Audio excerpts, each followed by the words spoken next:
This is WFYI News Now. It's January 10th, and I'm Abriana Herron.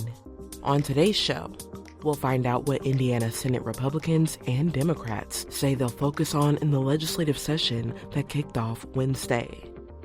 And a Republican-sponsored education bill has quickly inspired a passionate campaign against it. Well, it's not good for the whole state, but it's even more so unfair for Gary because Gary was under 7 years of state dominance. And we lost our students because of the uncertainty of what was going on with the state's control. Those stories coming up. But first, the Indianapolis City County Council convened for its first meeting of the year Wednesday after postponing it due to the winter storm on Monday. Councilors quickly went through the evening's agenda, approving appointments and proposals. The State House just a few blocks away was on one councilor's mind. Wednesday marked the first day of the legislative session. Each year, there are a few bills that target the city of Indianapolis and Marion County. Last year, that included a bill that unsuccessfully attempted to eliminate the Indigo Blue Line project. While discussing a proposal about billboards, Councilor Joshua Bain says he hopes this year is different. I would just hope that any regulations that we see coming this upcoming session or thereafter would apply universally throughout the state, and that they would not single out any particular city or county that wishes to choose its own zoning laws. The council did pass a proposal for a new affordable housing project on the city's south side that would consist of 132 apartment units. Councilor Vop Osili was unanimously reelected as council president. Republican Councilor Michael Paul Hart was elected as minority leader. Indiana Senate Republicans say one of their top priorities in 2025 will be a major overhaul of the state's Medicaid expansion program, the Healthy Indiana Plan, or HIP. Indiana Public Broadcasting's Brandon Smith reports on what the Senate GOP outlined for the new session. There are currently more than 680,000 Hoosiers on HIP, the state's Medicaid expansion program for low-income adults without disabilities.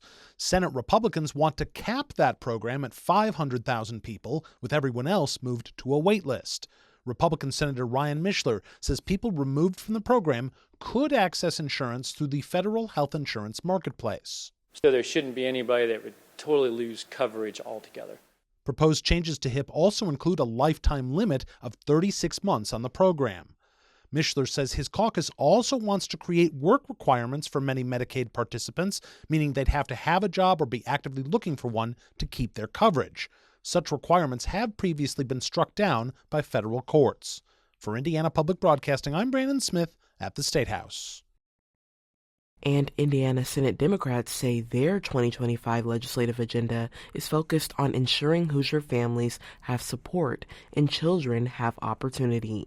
The caucus's priority bills are aimed at health care, housing, and public education. Senate Democratic leader Shelley Yoder says ignoring those key topics puts Indiana's future at risk. These aren't partisan issues. They're Hoosier values. Caucus legislation includes supporting maternal and infant health care, banning wage garnishments and property liens for medical debt, allowing tenants to withhold rent if landlords don't make essential repairs, and significantly increasing K-12 public education funding. Senator Andrea Hunley says these issues are not just moral priorities, but economic imperatives. Quality schools attract businesses, create skilled workforce, keep young families in our state. The 2025 session runs through April. And for our final story today, a Republican-sponsored education bill has quickly inspired a passionate campaign against it. WFYI's Rachel Fredette reports on the backlash from Northwest Indiana. House Bill 1136 would dissolve 5 school districts because more than 50% of students who live in their boundaries attend other schools. District schools would transition to charter schools. The bill targets Indianapolis public schools and the Tri-Township, Union, Cannleton City, and Gary school districts. Democrat Vernon Smith represents parts of Gary in the Indiana House. He says the bill is toxic. Well, it's not good for the whole state, but it's even more so unfair for Gary because Gary was under 7 years of state dominance.